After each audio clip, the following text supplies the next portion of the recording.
72 Act, yeah. If at that time it is clear that a hard Brexit is on the cards, I think people who are against a hard Brexit in the House of Commons should vote against that and stop it happening. If that route does not, if that route for whatever reason is not pursued, either the UK government goes ahead and uses royal prerogative to trigger Article 50, goes ahead with negotiations, and within 2 years Britain is out of the...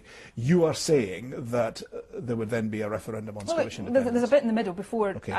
If the UK as a whole can't be kept in the single market, I think there's still a case for Scotland staying in the single market. Within the UK? Within the UK. Now, would that be simple? Would that be straightforward? No, but I think there's a way that could be done. And over the next few weeks, as part of the negotiations to develop the negotiating strategy, which I'm determined the Scottish Government will be part of, we'll put forward proposals. And that could be what? Using the European Free Trade Area? Well, we'll set out that proposal in due course. I'm not going to get into the detail of that today, but that is another way in which I'm honouring this commitment I made to examine all options. But, you know, yes, ultimately, if the prospect here is Scotland being taken over that cliff edge with the rest of the UK, being part of a UK that wasn't the UK we thought we were voting for in 2014, then yes, the ability for Scotland to decide again whether it wants to take a different path should be protected. And to protect that position, we have to take the steps to get legislation underway. Why don't you, as Colin MacLeod, thanks for your question, Colin, he says, just call the referendum now. He says you can set the detailed date later, depending on the Brexit negotiations are going, but the important thing at this juncture is to make a definite commitment to hold the referendum. You're not making a definite commitment. The point is, I know there are different opinions here.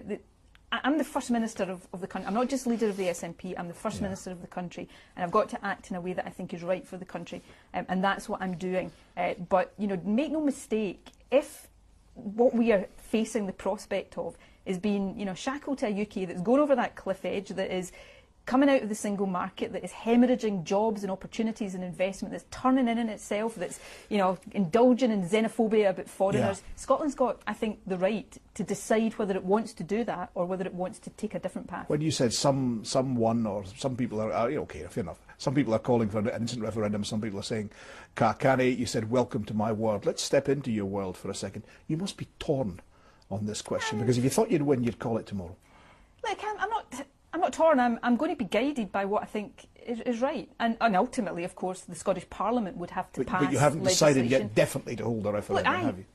You're not there yet. I've always believed Scotland will become an independent country. So, you know, to that extent, there will be another referendum at some point. We're talking now specifically in this context of the EU referendum. And I made a promise on the morning after that referendum that I would examine all options, and that's what we're doing. But that is driven by what's best to protect Scotland's interests. And I keep coming back to this point because I think this is changing now, but there's been an extent in the weeks immediately after the referendum to talk about Brexit in sort of abstract terms as if it doesn't affect anybody. It's going to have a real effect on people. We see it with the plunging value of the pound. That's going to send prices up. And you think that's permanent, not temporary? Well, I think if the UK is coming out of the single market, then it's certainly not temporary in a short-term basis. I think